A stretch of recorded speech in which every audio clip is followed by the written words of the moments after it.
The rescue, the night sky over the mining colony, was quiet, too quiet. Ethan Ward had lived on Outpost 9 for almost 5 years. He knew every sound the desert made. The wind howled through the rusted towers. Metal doors banged in the distance. But tonight, the air was still. No wind, no echoes, only a deep, unnatural silence. Ethan stood outside his workshop, wiping oil from his hands. He looked up at the stars. Then, without warning, a streak of light cut across the darkness. It was bright, burning, moving fast at first. He thought it was a meteor, but then it slowed down, shaking, glowing red as it fell. A crash shook the ground, sending dust clouds into the air. The sound echoed like thunder across the flat land. Ethan grabbed his flashlight and his old breathing mask. Something told him this wasn't just a rock from the sky. He climbed into his small rover and drove toward the smoke. His tires kicked up sand and ash. The closer he got, the more his skin prickled. A faint, high-pitched hum came from the crash site. It didn't sound like any ship he knew. The wreck lay in a shallow crater, small, silver. And unlike any human design, its surface was smooth like water, but cracked and strange patterns. The glow from inside pulsed slowly, almost like a heartbeat. Ethan's breath caught. Something was moving in there. He approached carefully. A panel had been blown open, revealing a dark interior from the shadows. A small shape stumbled forward. It fell to the ground with a weak cry. Ethan rushed forward, kneeling beside it. It was a creature, no. A being no bigger than a child. Its skin was pale, almost glowing. Large eyes shimmered like liquid gold. It was trembling, its breathing uneven. Ethan hesitated. In this part of space, strange things could mean danger. But the fear in those golden eyes wasn't the look of a predator. It was the look of someone running for their life. Easy, Ethan whispered, his voice calm. The creature flinched at his words. It tried to crawl away, but its leg gave out. Ethan removed his jacket and wrapped it around the small figure. "You're hurt," he said, though he knew it didn't understand. Still, it stopped struggling. Maybe it sensed he meant no harm. Ethan lifted the creature in his arms. It was light, almost weightless. Its hands clung weakly to his shirt. A sudden sound made Ethan freeze. Voices, deep and mechanical, carried on the wind. He looked toward the ridge and saw them. 3 tall figures, their armor black and shining. They moved with slow, careful steps, scanning the ground with long devices. Their eyes glowed red in the dark. Ethan's stomach tightened. These weren't miners. They weren't even human. He ducked behind a broken piece of the wreck. The figures spoke in a language he didn't know, but one word repeated again and again, short, sharp, almost like a command. The creature in his arms shivered, as if it understood that word all too well. Ethan knew he had seconds to decide. If those things found him here, he was done. Without another thought, he ran back toward his rover, keeping low, moving between shadows. The sound of the stranger's scanners swept over the crash site. A faint beam of red light passed just inches from his back. He reached the rover, placing the creature gently on the seat beside him. Its eyes met his, full of fear, but also trust. Ethan didn't know why, but he felt something stir in his chest. He hit the ignition, and the rover roared to life. Behind him, the black-armored figures turned. One raised a hand, and a burst of light shot past Ethan's head. He sped off into the dark. Dust and sand whipped into the air. The creature clung to the seat, its gaze never leaving him. In his mirror, Ethan saw the figures watching. Not chasing, just watching. Somehow that felt worse. By the time he reached the edge of the colony, the night wind had returned. It howled through the empty streets. Ethan parked behind his workshop, carrying the creature inside. The workshop smelled of oil and metal. The creature looked around, confused, but said nothing. Ethan placed it on a cot in the corner and covered it with a blanket. Its breathing slowed, but its eyes stayed open. It was still afraid. Ethan sat down on a stool, rubbing his forehead. "What in the stars have I done?" he muttered. He looked at the wreckage on the horizon and the memory of those red glowing eyes outside. The wind carried faint sounds, mechanical hums. They were still out there, searching, and Ethan knew, deep down, that bringing this creature here had just put him in the middle of something far bigger than he could imagine. Strange pursuit. The morning light on Outpost 9 was pale and thin. The desert outside looked calm, but Ethan's stomach was tight. He hadn't slept, not even for a minute. The small creature, still wrapped in his old jacket, had barely moved all night. It stared at the walls of the workshop like it was listening for something. Every time a tool clinked or a wind gust rattled the windows, it flinched. Ethan didn't know its name, its language, or why those black armored giants wanted it. But he knew one thing: if they came back, they wouldn't knock. Ethan went to the main door and checked the street. The colony was waking up. Miners heading for the lift shafts, traders opening stalls. Everything looked normal, but in the distance, near the gates, 3 shapes stood perfectly still. Tall, unmoving, scanning the crowd. His throat went dry.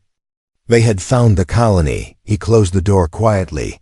The creature's golden eyes were watching him. It tilted its head as if sensing his fear. "You and I have a problem," Ethan whispered. The creature didn't speak, but it shifted closer to him. Its small hand touched the table. Brushing against an old scanner, the device blinked to life. On its own, like it had been commanded. A faint voice came from the speaker, static at first, then clear words in a strange accent. "Protect the princess. They will destroy everything." Ethan froze. "Princess?" He looked at the small being again. It didn't wear a crown, didn't look royal, but something about the way it carried itself, the quiet dignity, made the word fit. Before he could ask anything, the sound of heavy boots echoed outside. Not miners' boots, too heavy, too precise. Ethan's heart pounded. He reached for the switch to kill the lights. The workshop went dark, shadows wrapping around them. Through a thin crack in the shutters, Ethan saw them. The black armored figures walked down the street. One stopped to speak to the shop owner across the road. The shop owner pointed toward the end of the street, toward Ethan's place. Ethan's pulse kicked into overdrive. He grabbed the creature's small arm. "We're moving," he whispered. The back door was his only chance. He led it into the storage room, stacked high with scrap metal and old parts. But before he could open the back latch, a sound stopped him cold. A voice spoke from behind the storage crates. It was low, human, and urgent. "They're hunting you," the voice said. A man stepped out, a miner Ethan knew only by sight. But something in his eyes looked different now, sharp and alert. "I've seen what those things do," the miner said. "If they find you, you're dead. Both of you." Ethan didn't have time for questions. "Why are you helping?" he asked. The miner didn't answer. Instead, he handed Ethan a small disc. "Hide this on the kid," the miner said. Ethan looked at the creature, at the princess, then back at the disc. "What is it?" he asked. "Trust me," the miner replied. "It'll make them think she's somewhere else." Ethan strapped the disc to the creature's jacket. The miner slipped out the side door, moving into the open street. Seconds later, shouts rang. Out deep, metallic voices barking orders. Through the crack, Ethan saw the armored figures rush after the miner, following the false signal. It worked. They were gone, at least for now, but Ethan's relief didn't last long. He turned to the creature. Its eyes weren't on him. They were fixed on something behind him. Slowly, Ethan turned, in the corner of the room. The old wall screen had flickered on by itself. It showed a map of the colony. 3 red dots were moving toward their position again. Faster this time. Ethan's stomach twisted. "They're tracking more than just signals," he whispered. The creature finally spoke, in a thin, trembling voice. "They can smell my blood." Ethan didn't understand, but he didn't need to. All he knew was that the hunters were coming, and this time, they wouldn't be fooled by tricks. He grabbed his bag and tools, kicked open the back door, and led the creature into the burning light of the desert. The colony walls loomed behind them, and far in the sky, small black specks were growing larger. They weren't walking anymore, they were flying. Learning the truth, the desert sun burned white against the horizon. Ethan's boots crunched on dry stone as he led the small creature away from the colony. The heat shimmered in the air, but it wasn't the sun that made his skin crawl. It was the sound low and steady of engines above them. The black specks in the sky had grown into dark ships. They flew in a slow, searching pattern, scanning the ground with faint blue light. Ethan kept to the shadow of the rocks. He didn't know how far these hunters could see, but every instinct told him they were dangerous. The creature followed close, her small steps almost silent. Her golden eyes stayed alert, flicking toward the sky every few seconds. She didn't complain about the heat or the climb. She just kept moving. It was strange. Ethan had seen soldiers collapse in this kind of sun, but she moved with quiet determination. After an hour, they reached an old survey shelter. Its roof was half collapsed, but it was hidden between jagged cliffs. Inside, the air was cooler. Ethan sat on a cracked bench and passed her his canteen. She took it, sniffed the water, then sipped carefully. "You've never been here before, have you?" Ethan asked. She shook her head slowly. Finally, Ethan decided he couldn't take it anymore. "Who are you?" he said, his voice low but sharp. "I need the truth." She looked down at her hands. They were delicate, but he noticed thin, pale lines tracing across her skin. They glowed faintly, almost like veins of light, when she spoke. Her voice was quiet but steady. "My name is Lyra," she said, "daughter of Queen Celira of the Kale Dominion." Ethan's eyebrows lifted. "That sounds important," he said. She met his eyes. "It is," she replied, "but my crown means nothing now." "My family is gone," Ethan leaned back. "So those things hunting you, they are not things." Lyra interrupted, her tone sharp for the first time. "They are the Draxian Guard." "My uncle's guard," Ethan frowned. "Your uncle?" Lyra nodded slowly. "He betrayed us, took the throne, and killed all who stood in his way," she said. "I was hidden, smuggled off my homeworld. But my ship was damaged in hyperspace and pulled down here." Ethan rubbed his temples. "So why not hide forever? Why risk coming to find you?" Lyra's eyes darkened. "Because humans," she said, "are the last threat to his power." Ethan blinked. "Humans? We're barely a speck in the galaxy." Lyra leaned forward, her voice dropping to a whisper. "You are different," she said. Her gaze swept over him like she was studying something invisible. "You can't feel it, but your mind is." "Loud," Ethan frowned. "Loud?" Lyra nodded. "My people sense thought and emotion. Most minds are like small ripples in water," she said, "but human minds are storms." She touched his arm gently. Ethan felt a strange warmth, not from her skin, but deeper.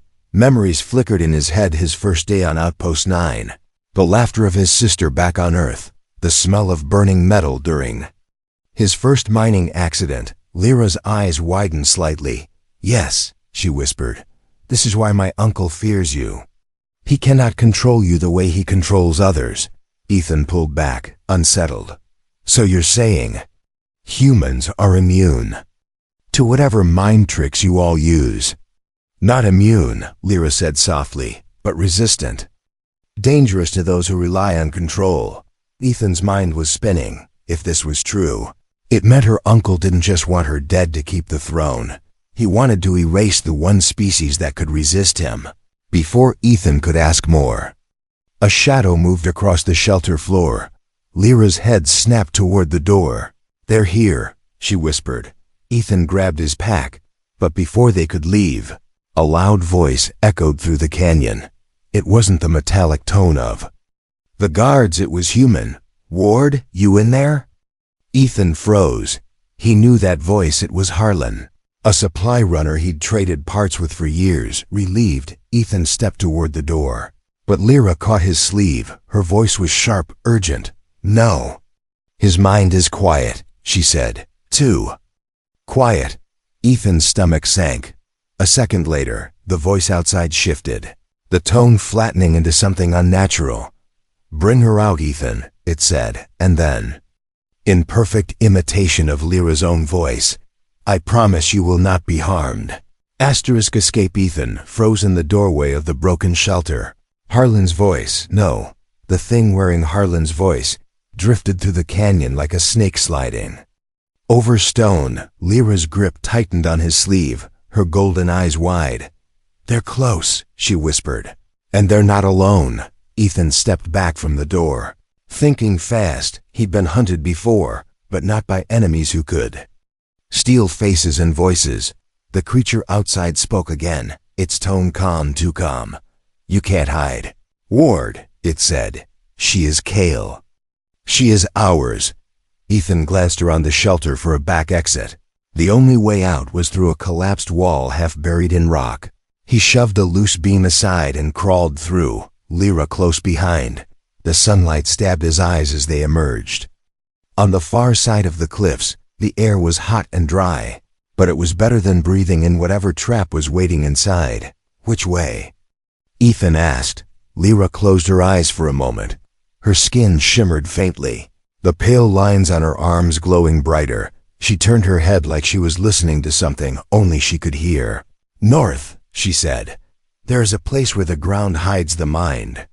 "They can't track us there." Ethan didn't argue. They started moving quickly, climbing over loose stone and weaving through tall red rock formations.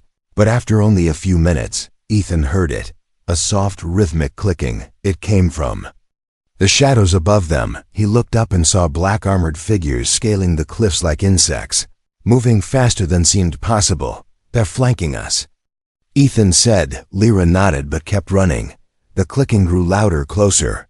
Ethan's instincts screamed that they wouldn't outrun them on open ground. A narrow path appeared ahead, winding between two massive stone pillars. It was shaded, cooler, and Ethan knew that meant only one thing: there was water nearby.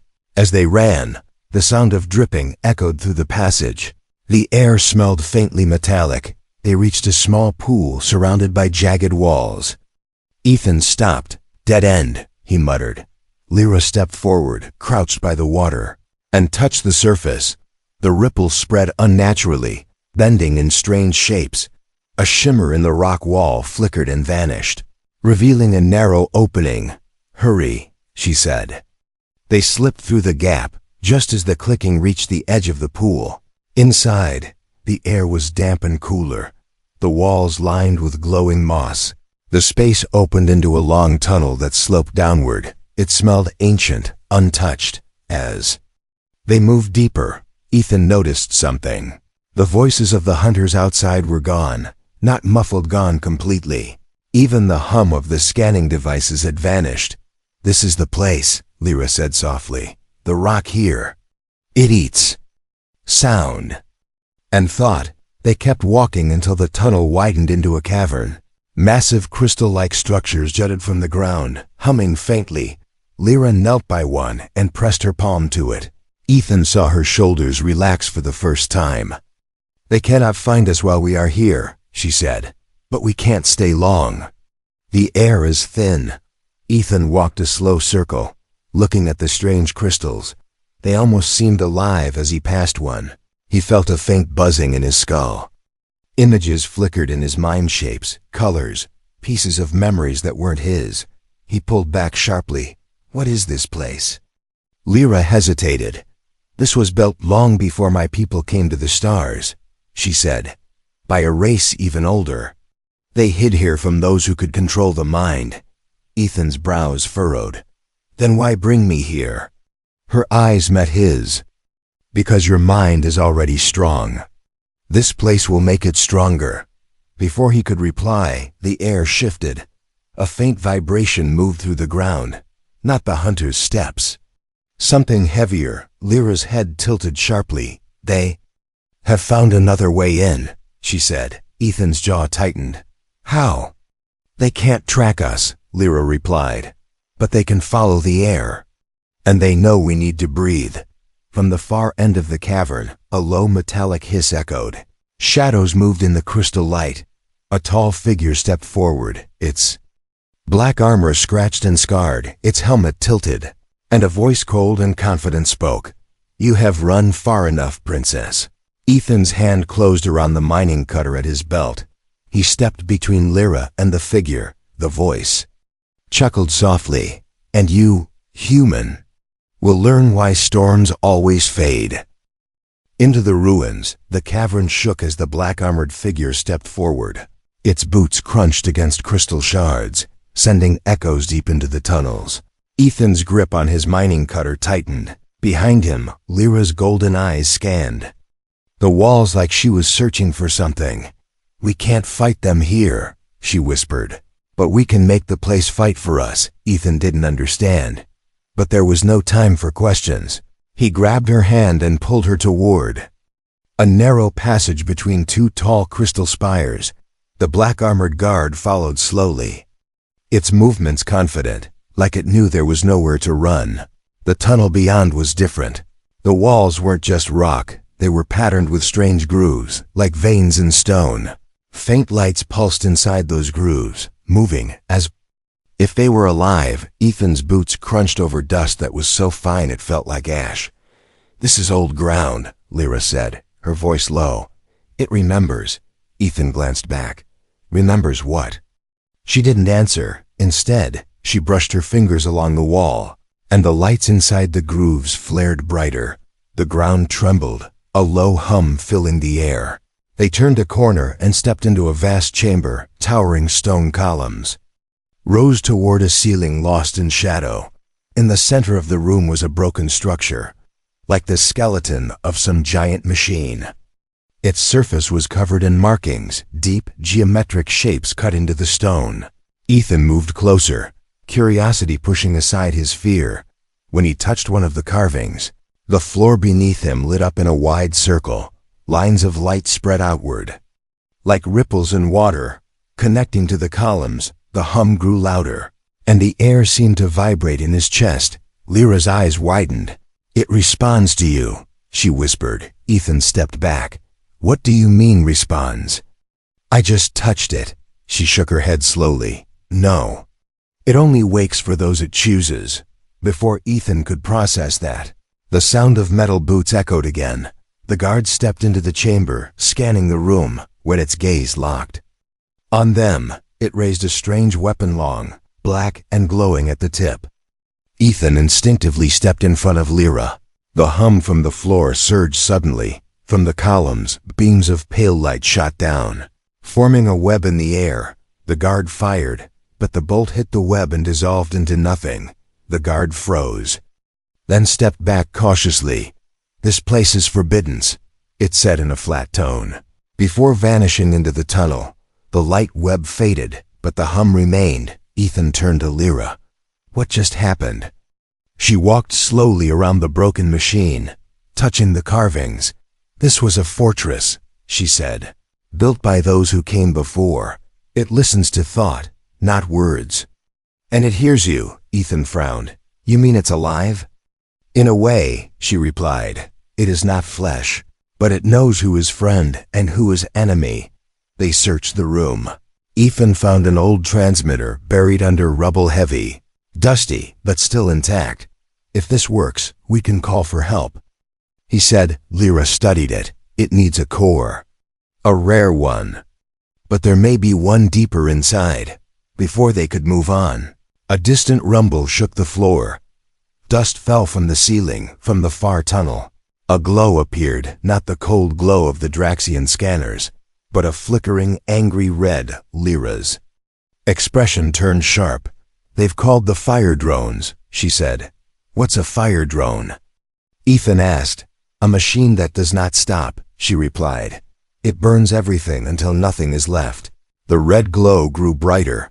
Ethan grabbed the transmitter and ran toward a smaller side tunnel.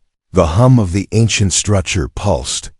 Again, the grooves on the wall lighting their path.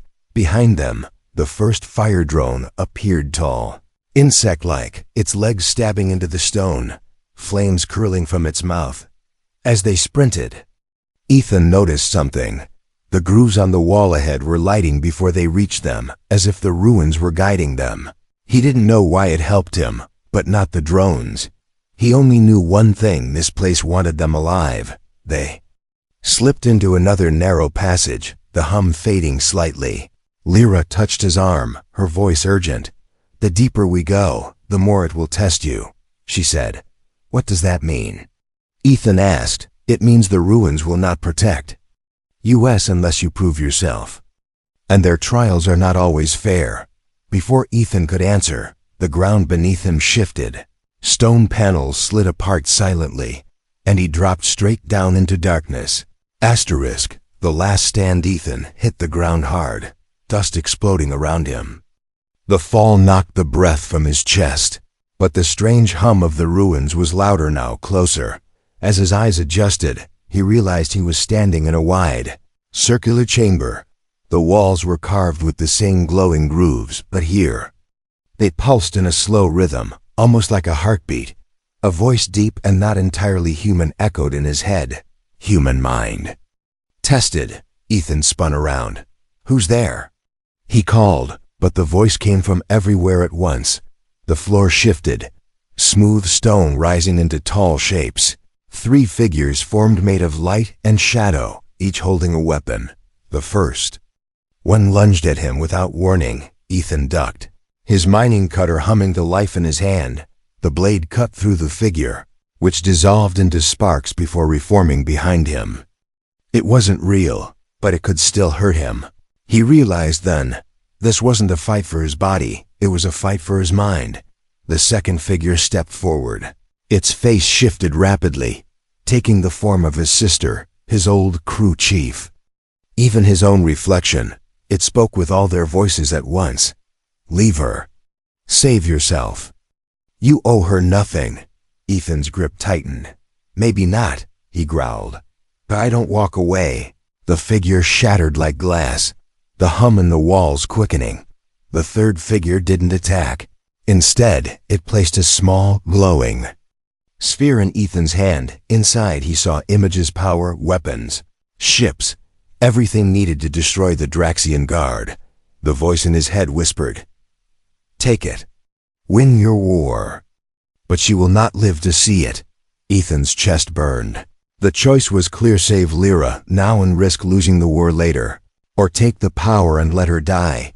He thought of her golden eyes, the way she trusted him without reason. He thought of the hunters, of what they would do if she was gone. His answer came without hesitation. He crushed the sphere in his hand, and it vanished in a burst of light. The hum roared to life. The walls lit in a brilliant wave. The voice spoke again. "Storm of the mind. Worthy." The stone beneath him shifted, rising like a platform. In seconds, he was lifted back into the upper tunnels. When he emerged, the air was thick with smoke. Lyra was crouched behind a fallen crystal pillar, firing a stolen Draxian weapon at the advancing fire drones. The insects hissed, spitting streams of burning liquid that ate through stone. One of them turned its head toward Ethan, flames glowing in its throat. The ruins reacted instantly. From the walls, arcs of light shot forward, striking the drone and tearing it apart. In a shower of molten metal, more beams followed, targeting the remaining machines. The hum became a thunderous vibration, shaking the entire cavern. Lyra looked at Ethan, eyes wide. "You passed," she said breathlessly. "The ruins. They're fighting for you." Ethan helped her to her feet. "They don't like being invaded," he replied. Together they ran toward the far exit, the ruins clearing the way with bursts of blinding light. As they reached the outer passage, a shadow loomed in the doorway, tall, armored, and carrying a jagged black blade. The Draxian commander, Lyra's uncle, stepped inside. The light from the ruins dimmed around him. Retreating like water from oil, he looked at Ethan with cold amusement. "So, this is the human she hides behind," he said. "A storm, they call you." "Storms pass." Ethan stepped forward, cutter in hand. "Yeah," he said.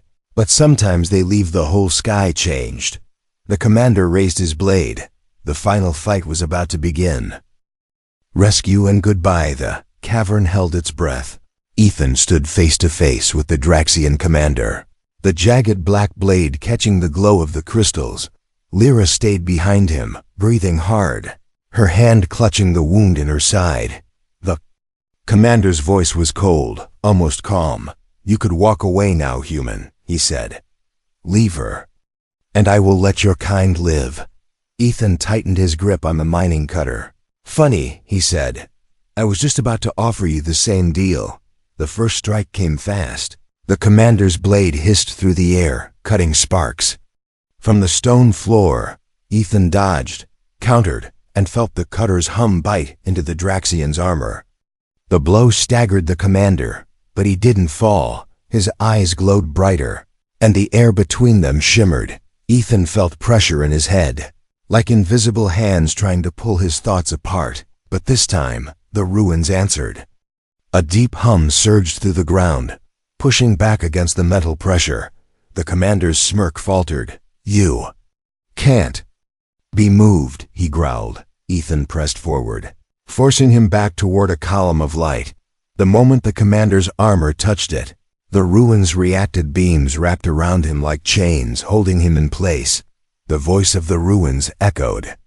In Ethan's mind, choice must be made: his life or his power. Ethan's breath came hard.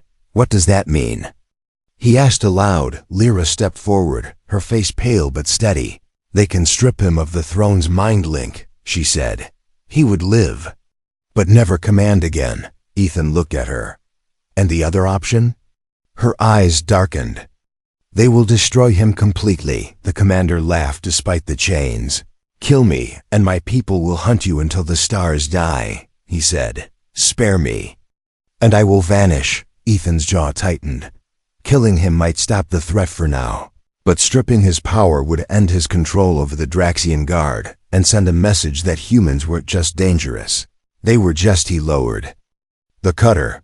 "Take his power," he said. The light around the commander flared, the glow from his eyes flickering out.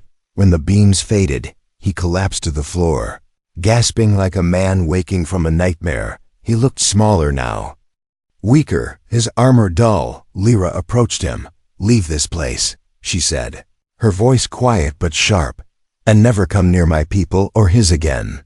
The commander didn't reply, just stumbled toward the tunnel and vanished into the shadows. The ruins' hum softened, the crystals dimming to a gentle glow. From deep within the tunnels came a new sound, low, distant thunder. Lyra looked up, relief crossing her face. "My mother's fleet," she said. "They followed the signal you sent." Minutes later, the cavern was filled with light as a Kale dropship descended, its sleek silver hull gleaming. Armed guards poured out, rushing to Lyra's side. Bowing as they recognized her, she turned to Ethan. "You have done more than save me," she said. "You have given my people a reason to see humans as more than storms." Ethan shrugged, trying to hide the weight in his chest. "Storms do their best work quietly," he said. Lyra smiled faintly. "There will be a place for you in my court, if you want it." Ethan looked past her at the desert outside, at the tiny speck of Outpost 9 on the horizon. "That's not me," he said. "I'm just a fixer. I fix things when they're broken. And right now, my home's still got plenty that needs fixing." She studied him for a long moment, then nodded. One of the guards handed her a small silver pendant. She pressed it into Ethan's palm. "If you ever call, we will come," she said. He watched as she boarded the dropship, the engines lifting it smoothly into the air. The silver hull vanished into the clouds, leaving only the sound of the wind over the rocks. Ethan stood there for a while, feeling the pendant's weight in his hand. He didn't know if he'd ever use it, but he knew one thing: Outpost 9 would never be the same. Far above, beyond sight, a second ship watched silently. Its hull bore no markings, but its scanners were locked on one target: a human engineer with a storm in his mind.